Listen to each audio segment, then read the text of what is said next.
Hi, we're Mary Jo and Paul Radosevich from Calvary Campus, the Meridzo Ministries here in Eastern Kentucky. And we're just back to say hi and give you a little update on what's going on with the campus and with our family. Well, it's been a great week. This week has been nice. We did have rain, but the past few days it's been very nice. We've been able to start that cutting grass thing going on. But even more so, this past week we handed out 50 food boxes, and it was just amazing how God had 50 families that came, and they were all gone, and how He always is faithful and He always provides. And then also this week, as I was looking online, and I get the ads from Harbor Freight, and they were talking about the mask, the N95 mask, respirators that the medical profession are needing.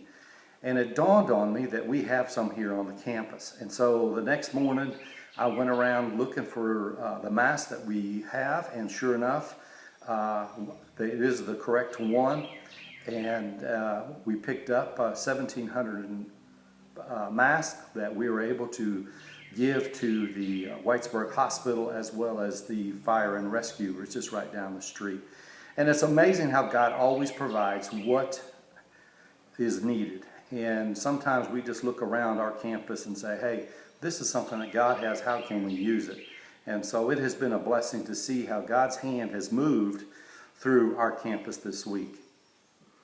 And as far as our family, our days, like they were last week, are pretty much normal. The kids do school, we take care of the campus, do the chores, take care of the livestock.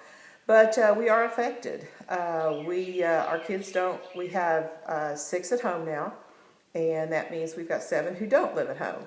And they have their families, and they live in different states. Sarah was supposed to visit in March, and we were much looking forward to that visit. Joseph and his family were going to come in the 1st of May, and they had thought about pushing it up to March. We actually left last night. If they had come when they had wanted to, that they would be stuck here. And that would be a mixed blessing, because as much as we would have loved having them here, their home and the things where they are would have been greatly affected. So Abby and Devin had scheduled to come for Easter, as well as Justice and Brienne. And we miss those visits. There's 2 new granddaughters, 5.5 and 2.5 months old. One we haven't seen at all, the 5.5-month-old Joseph's, and Justice's little 2.5-month-old girl we got to see right after she was born. So we are very thankful. And I guess in all of this, I was thinking of the song Count Your Blessings. That's always been one of my favorite songs, and we do count our blessings.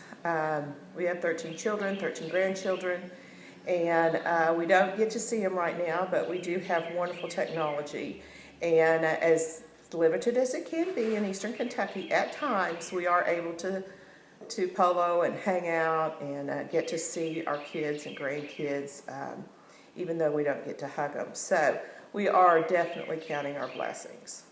And a blessing is that we're here in Letcher County and the Calvary Campus, and we are right now sitting in the Manalina Hall, and it's a beautiful dorm. It was the old girls' dorm back years ago, and we've been renovating it for the last several years.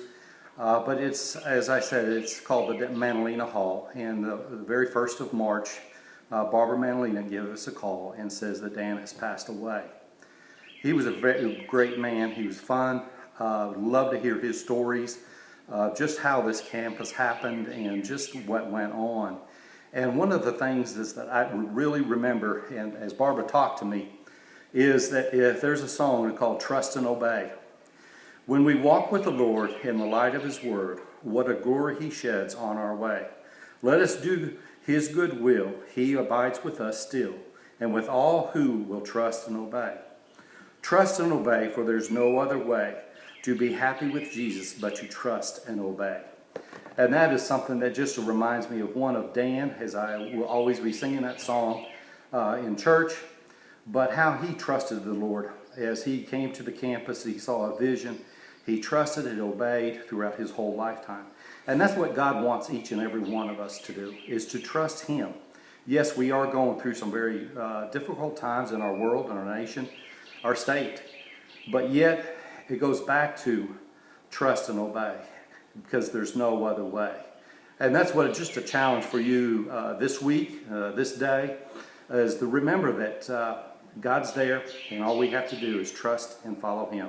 May God bless you, and you have a wonderful day of worship as you go online and listen to your pastor or a pastor throughout the nation, because the greatest thing that we can do right now is to run to God and trust him. Thanks for seeing us.